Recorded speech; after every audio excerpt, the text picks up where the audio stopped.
This video is sponsored by SBO Private Limited. Wait scroll பண்ணாதீங்க. உங்களுக்கு social மீடியால post போட தெரியுமா? அப்படின்னா உங்களுக்கான ஆரிய வாய்ப்பு தாங்க இது. நம்ம திருவண்ணாமலையில லொகேட் ஆயிருக்க SBO பிரைவேட் லிமிடெட் தான் இந்த ஆப்பர்ச்சுனிட்டியை தராங்க. ஸோ உங்களுக்கு சோஷியல் மீடியால போஸ்ட் போட தெரிஞ்சிருந்தா மட்டுமே போதும், நீங்க மாசம் 5000 வரைக்கும் பார்ட் டைமாவே சம்பாதிக்கலாம். எப்படின்னு தெரிஞ்சுக்கணுமா? ஸ்கிரீன்ல தெரியுற வாட்ஸ்அப் நம்பருக்கு உங்களோட நேம் அண்ட் குவாலிஃபிகேஷனை சென்ட் பண்ணுங்க. ஃபர்தர் டீடைல்ஸ் அவங்க சொல்லுவாங்க. ஸ்கிப் பண்ணாதீங்க. பெரிய தப்பு. தினம் 300 ரூபாய் சம்பாதிக்க அரிய வாய்ப்பு. இன்ஸ்டாகிராம், Facebook பயன்படுத்த தெரிந்தால் போதும், content post and content publishing மூலமா தினம் 300 ரூபாய் சம்பாதிக்கலாம். இந்த வேலை செய்ய 5 நிமிடம் போதும். Work training support, group communication support, all language customer live chat support, முக்கியமா சொந்தமா ஒரு பிசினஸ் ஸ்டார்ட் பண்ற அளவுக்கு உங்களால கற்றுக்கொள்ளவும் முடியும், சம்பாதிக்கவும் முடியும். இந்த வேலை வாய்ப்பு வழங்குவது 5 வருடத்திற்கு மேல ரன் ஆகிட்டு இருக்க நம்ம தமிழ்நாட்டு company school of business organisation private limited. மேலும் விவரங்களுக்கு டிஸ்கிரிப்ஷன்ல கொடுத்திருக்க நம்பருக்கு வாட்ஸ்அப் பண்ணுங்க. வணக்கம் சகோ, இது ஒன்லி காதல் ஸ்டோரிஸ். நான் உங்க மஹி. நம்ம இன்னைக்கு என்ன அளவுக்கு டெக்னாலஜியில் இம்ப்ரூவ் ஆயிருக்கும் தெரியுமா? ஏஐ வேர்ல்டில் நம்ம வாழ ஆரம்பிச்சிட்டோம். டிஜிட்டலாக எவ்வளோ இம்ப்ரூவ் ஆயிருக்கும் பார்த்தீங்களா? நினச்சா இங்கே இருந்து அங்கே உலகத்தோட அடுத்த மூலையில் இருக்கிறவங்க கிட்ட நம்ம பேசலாம். இப்படி டெக்னாலஜியில் அந்த அளவுக்கு நம்ம வளர்ந்துருக்கோம் அப்படின்னு சொல்லிட்டு நம்ம என்னதான் தட்டிக்கிட்டாலும் பல மூட நம்பிக்கைகளை இன்னும் நம்ம அந்த காலத்துல இருந்து நமக்கே தெரியாம மறைமுகமா நம்மளோட தோல்ல சுமந்துக்கிட்டு தான் இருக்கும் அப்படின்றது மறுக்க முடியாத நிதர்சனமான உண்மைதாங்க. ஒரு குழந்தை பிறக்குது, அது பிறக்கிற இடத்த வச்சு, அதோட நேரத்தை வச்சு, அதோட உருவத்தை வச்சு அதை புறக்கணிக்கிறது அப்படின்றது எந்த வகையிலங்க நியாயம்? அந்த குழந்தை பிறக்கிற இடத்தையும் சரி, அதோட நேரத்தையும் சரி, அது ஒன்று தீர்மானிக்கிறது இல்லையே. ஒரு பழமொழி இருக்குங்க, ஏழையா பிறக்கிறது நம்மளோட தப்பு இல்ல, ஏழையாவே இறக்கிறது தான் நம்மளோட தப்பு.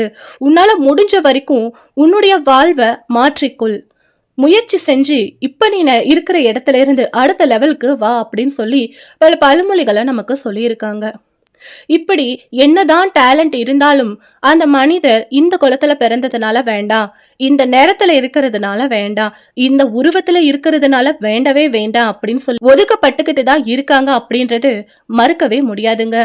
இதை இன்றளவும் பல பேர் ஃபேஸ் பண்ணிக்கிட்டு தான் இருக்காங்க. அதை எதிர்த்து சண்டை போட்டுட்டு தான் இருக்காங்க. அதுக்கு உதாரணமா இப்போ ரீசெண்டா வந்த நம்ம விஜய் ஆண்டனி நடிச்ச ஒரு படத்தை சொல்லலாம். அந்த படத்துல ஒரு பெண்ணு டார்க் ஸ்கின்னா பிறக்கிறாங்க. அது அவளோட தப்பு கிடையாதே. ஆனா அவங்களும் அந்த கிரீம் இந்த கிரீம் போட்டு போட்டு தன்னை வெள்ளையாக்கிக்க முயற்சிக்கிறாங்க. ஆனாலும் ஒரு லெவலுக்கு மேல அது எதுவுமே பலனளிக்கல. ஸோ அவளோட நிறத்தை வச்சு அவளுடைய காதல் நிராகரிக்கப்படுது. இதனால ரொம்பவே மன உளைச்சலான அந்த பொண்ணு தன்னை மாய்ச்சிக்க முடிவெடுக்கிறா. ஆனா நான் ஏன் இறக்கணும், கருப்பா பிறந்தது என்னோட தப்பா அப்படின்னு அவளுக்கு அவளே கேட்டுக்கிறா. கண்டிப்பா கருப்பா பிறந்தது அவளோட தப்பு இல்ல, அவ கருப்பா இருக்கிறதுனால அவளை நம்ம ஒதுக்கி வச்சோம் பாத்தீங்களா, அதுதான் இந்த சமூகத்தோட தப்பு தான் அது அப்படின்னு உணர்ந்தவ அவ தன்னை யாரெல்லாம் ஒதுக்குனாங்களோ அவங்கள ரிவெஞ்ச் எடுக்கிறா.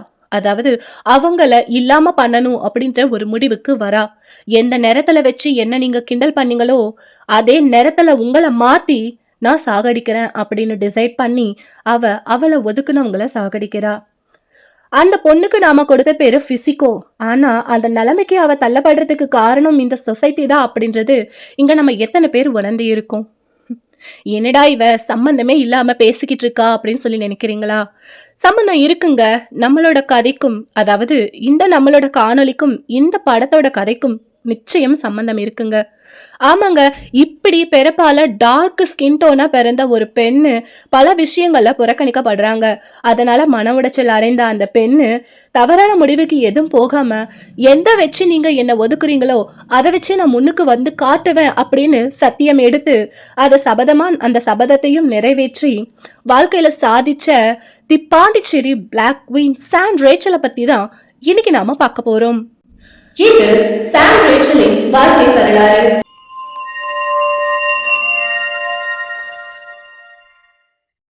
ஓகே ஓகே சகோ, காணொளிக்கு போறதுக்கு முன்னாடி உங்களுக்கு இங்கிலீஷ் கத்துக்கணும் அப்படின்னு ரொம்ப ஆர்வமா இருக்கா? நீங்க ஆல்ரெடி கத்துக்கிட்டு இருக்கீங்களா?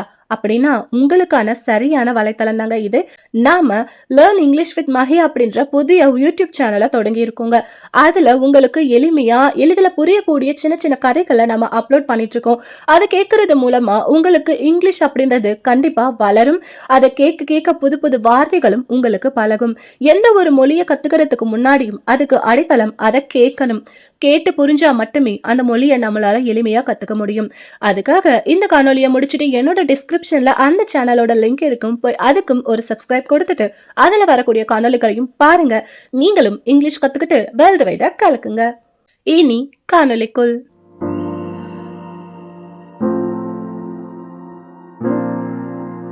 1998 அக்டோபர் 28 அன்னைக்கு புதுச்சேரி காரமணி குப்பத்தில் ஒரு தம்பதியினருக்கு மூத்த மகளாக பிறக்கிறவங்க தான் சான் ரேச்சல் என்று அழைக்கும் சங்கரி பிரியா. இவருக்கு கௌதம் என்ற தம்பியும் இருக்காங்க. சான் ரேச்சல் அப்பா, அம்மா, அக்கா, தம்பின்னு அழகா இருந்த ஒரு குடும்பம் தாங்க. இந்த சான் ரேச்சலுக்கு சின்ன வயசுல இருந்தே ஒழுக்கம், கட்டுப்பாடு, அன்பு, பண்பு, மற்றவங்களை எப்படி மரியாதையா நடக்கணும், நாம எப்படி மரியாதையா நடந்துக்கணும் அப்படின்னு சொல்லித்தரக்கூடிய ஒரு கட்டுக்கோப்பான குடும்பத்துல தான் ரொம்பவே சந்தோஷமா வாழ்ந்துட்டு வராங்க நம்மளோட சான் ரேச்சல். ஒரு கட்டத்துல, அதாவது சான் ரேச்சலுக்கு ரொம்ப சின்ன வயசா இருக்கும்போதே அவங்களுடைய தாய் அவங்கள விட்டு பிரிஞ்சிடுறாங்க, அதாவது இறந்துடுறாங்க.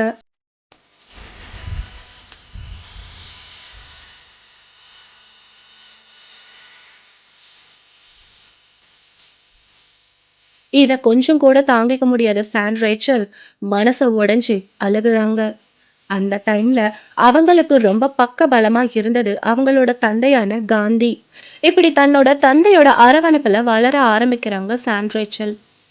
என்னதான் சான் ரேச்சலுக்கு பண்பு, மரியாதை, அன்பு, ஒழுக்கம் கத்துக் கொடுத்து வளர்த்தினாலும் சான் ரேச்சலோட கருமை நிறத்தால மத்தவங்க அவங்கள கிண்டல் பண்ணி கேலி பண்றதும் ஒதுக்குறதும் அப்படின்ற நிகழ்வுகளும் நடந்துகிட்டு தாங்க இருக்கு. இதனால ஒரு கட்டத்துல ரொம்பவே மன உளைச்சலான சான் ரேச்சல் அவங்க தந்தை கிட்ட போய் சொல்லி ஓன் கதறி அழுவுறாங்க. இந்த மாதிரி என்னை எல்லாரும் கிண்டல் பண்றாங்கப்பா, என்னால முடியல, நான் ஏன் இப்படி கருப்பா பிறந்தேன், என்ன க்ரீம் போட்டாலும் என்னால கலரா மாறவே முடியல, முடியவே முடியாதாப்பா அப்படின்னு சொல்லி புலம்புறாங்க. மகளோட புலம்பல கேட்ட அவங்க தந்தை ஒரு வாக்கியத்தை சொல்றாங்க. இங்க பாருமா சங்கரி பிரியா, எந்த ஒரு நிறத்தை வச்சு உன்னை புறக்கணிக்கிறாங்களோ அந்த நிறத்தை வச்சு நீ சாதிச்சு காட்டணும். யார் உன்னை இன்னைக்கு கேலி கிண்டல் பண்ணாங்களோ அவங்க உன்னை பாராட்டணும். நீ அதுக்கு என்ன செய்வியோ எனக்கு தெரியாது. இனிமே இந்த மாதிரி உட்காந்து அழக்கூடாது அப்படின்ற ஒரு வாக்கியத்தை சொல்றாங்க. அந்த வாக்கியத்தோட அர்த்தத்தை புரிஞ்சுக்கிட்ட சான் ரேச்சல், எந்த நேரத்தை வச்சு என்னை ஒதுக்குறீங்களோ அந்த நேரத்தை வச்சே நான் ஒரு சக்சஸ்ஃபுல்லா வருவேன் அப்படின்ற சபதத்தை எடுத்துக்கிறாங்க. கருமையா இருக்கிறவங்க சாதிக்க முடியாத ஒரே ஃபீல்டுன்னு சொல்லப்படுற ஃபேஷன் ஃபீல்டை அவங்க தேர்ந்தெடுக்கிறாங்க. அந்த ஃபேஷன் ஷோலையும் கலந்துக்கிறாங்க. ஆரம்பத்துல ரொம்பவே சரிவுகளை சந்திக்கிறாங்க சான் ரேச்சல். ஆனாலும் அவங்க மனசு வெடைஞ்சு போகல. திரும்ப திரும்ப தன்னுடைய முயற்சியை செஞ்சுக்கிட்டு தான் இருக்காங்க.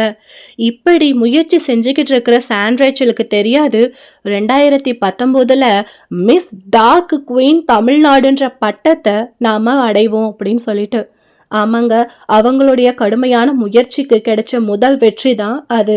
அது மட்டும் இல்லாம மிஸ் பியூட்டி ஆட்டிடியூட் அப்படின்ற பட்டத்தையும் வாங்குறாங்க. அது மட்டும் இல்லாம 2020 மற்றும் 2021 மிஸ் புதுச்சேரி அப்படின்ற பட்டத்தையும் அவங்க வாங்குறாங்க.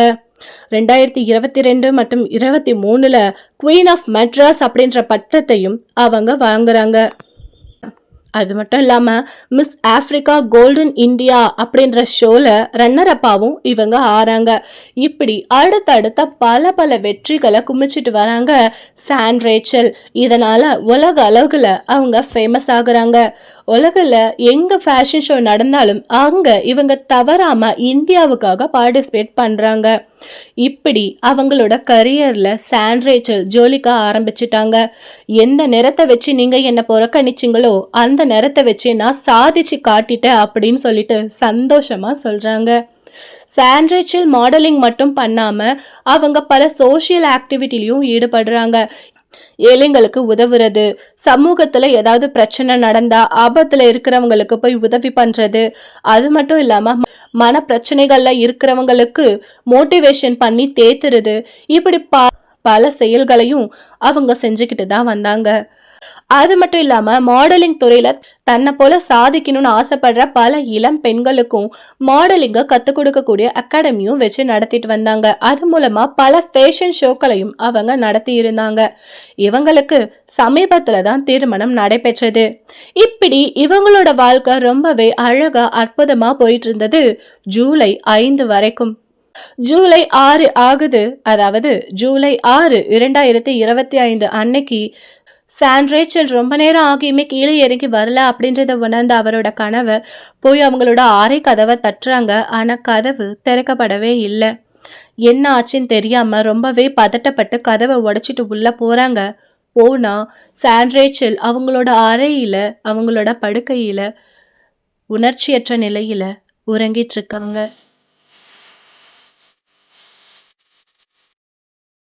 இதை பார்த்து ரொம்பவே பதட்டம் அடைஞ்ச அவங்களோட கணவர் உடனே அருகில் இருக்கிற கவர்மெண்ட் ஹாஸ்பிட்டலுக்கு கூட்டிட்டு போறாங்க. ஆனா இது பயன் அளிக்காது, இங்க இருக்கக்கூடிய சிகிச்சை இவங்களுக்கு பயன் அளிக்காதுன்னு சொல்லி புதுச்சேரியோட ஜிம்பர் மருத்துவமனைக்கு கூட்டிட்டு போறாங்க. அங்க போய் தீவிர சிகிச்சை வார்டில் அட்மிட் ஆகுறாங்க. 1 வாரம் தீவிர சிகிச்சை சாண்ட்ரேச்சலுக்கு தரப்படுது. ஆனா எந்த சிகிச்சையும் அவங்களுக்கு பயனளிக்காத நிலைமையில ஜூலை 12 2025 அன்னைக்கு அவங்க அவங்களுடைய நிம்மதியை தேடி போயிட்டாங்க. ஆமாங்க, சாண்ட்ரேச்சல் இப்ப நம்மளோட இல்ல. இந்த விஷயத்த என்னாலேயே முத ஜீரணிச்சிக்கவே முடியல. ஏன்னா சாண்ட்ரேச்சலோட பல இன்டர்வியூஸை நானும் பார்த்துருக்கேன். ரொம்பவே போல்டா பேசுவாங்க, நிறைய மோட்டிவேஷனா இருப்பாங்க. ஆனா சாண்ட்ரேச்சல் இறந்துட்டாங்க அப்படின்றதே ஒரு ஃபேஸ்புக் ரீல்ஸ்ல பார்த்து இது நிஜமா அப்படின்னு போய் கூகுள் சர்ச் தாங்க நான் பண்ணேன். எனக்கே அது ரொம்பவே ஷாக்கிங்கா இருந்தது. அப்படின்னும் போது அவங்களோட ஃபாலோவர்ஸ்க்கு எந்த அளவுக்கு ஷாக்கிங்கா இருக்கும்.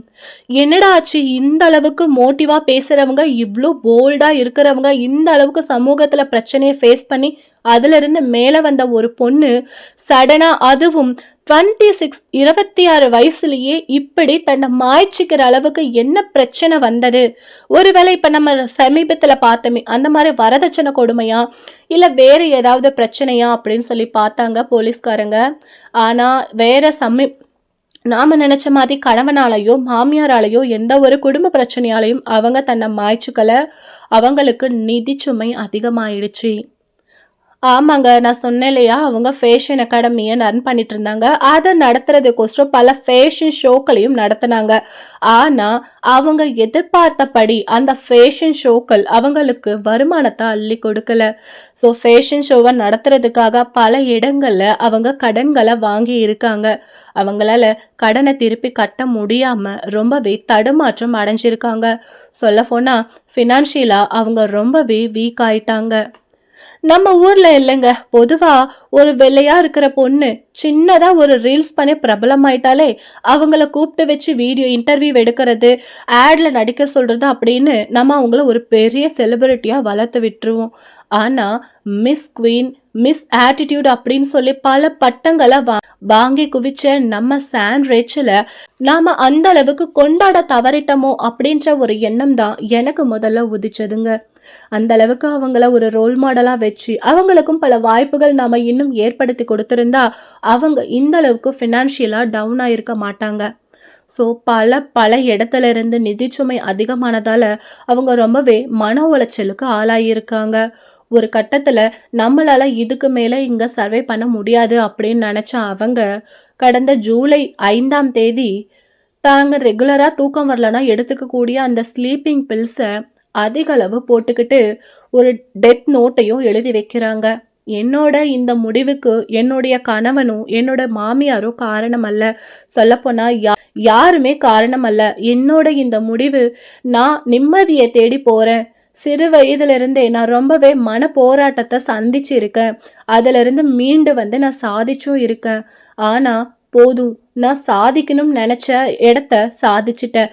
இதுக்கு மேல எனக்கு நிம்மதி தேவை, நான் நிம்மதியை தேடி போறேன் அப்படின்ற ஒரு நோட்டை எழுதி வச்சுக்கிட்டு அன்னைக்கு நைட்டு எப்பவும் போல அவங்க தூங்க போறாங்க. அப்படி தூங்க போன சான் ரேச்சல் எந்திரிக்கவே இல்லைங்க. ஸோ இதுல எனக்கு பர்சனலா பட்ட ஒரு விஷயம், எ என்னதான் செலிபிரிட்டியா இருந்தாலும் அவங்களுக்கு சரியான வாய்ப்புகள் அமையல அப்படின்னா, அவங்களுக்கும் இந்த போல பிரச்சனை வரும் வரும் அப்படின்றது அப்பதான் நானும் உணர்ந்தேன். சான் ரேச்சலோட இழப்பு அவங்க குடும்பத்துக்கு மட்டுமல்லாம, அவங்கள ரோல் மாடலா இருந்தவங்களுக்குமே ஒரு பெரிய பாதிப்பை ஏற்படுத்தியிருக்கு அப்படின்னு தாங்க சொல்லணும். இன்க்ளூடிங் எனக்கும் தாங்க. ஸோ இதுக்கு தாங்க நான் ஸ்டார்ட்டிங்லயே சொன்னேன். திறமை இருக்கிறவங்களுக்கு சரியான வாய்ப்புகள் அமையறது இல்ல அப்படின்னு சொல்லிட்டு. ஸோ இப்படி சான் ரேச்சல போல திறமையுள்ளவங்க நெறைய பேர் இருக்காங்க. அவங்கள எல்லாம் கண்டுபிடிச்சு, அவங்களுடைய இனத்த பிறப்பாலையும், நிறத்தாலையும், உருவ அளவுலயும் நாம ஒதுக்காம, அவங்களுடைய திறமைக்கு மதிப்பு குடுத்து, அவங்களுக்கான தகுந்த வாய்ப்புகளை ஏற்படுத்தி குடுக்கணும் அப்படின்றது தான் என்னோட தாழ்மையான வேண்டுகோள். இனி வரக்கூடிய ஜெனரேஷனுக்காவது நாம இத கத்துக் குடுக்கணும். சான் ரேச்சலோட வாழ்க்கை வரலாறு உங்களுக்கு ஏதாவது பாதிப்பை ஏற்படுத்தினதா அப்படின்றத கருத்து பெட்டியில பதிவிடுங்க. அண்ட் இதோட மட்டுமல்லாம நம்மளோட காணொளி பக்கத்துல அகநானூற்று காதல் கதைகள், வாழ்வை மாற்றும் காதல் கதைகள், மோட்டிவேஷன் ஸ்டோரி அப்படின்னு பல காணொளிகளை பதிவேற்றம் செஞ்சிருக்கும்.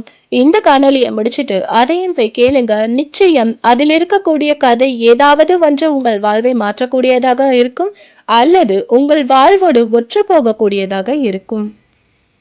அன்பை பகிர்ந்து மனிதநேயமிக்க சமுதாயத்தை உருவாக்குவோம். மீண்டும் அடுத்த காணொளியில் உங்களை சந்திக்கும் வரை இது ஒன்லி காதல் ஸ்டோரிஸ் அண்ட் நான் உங்க மஹி.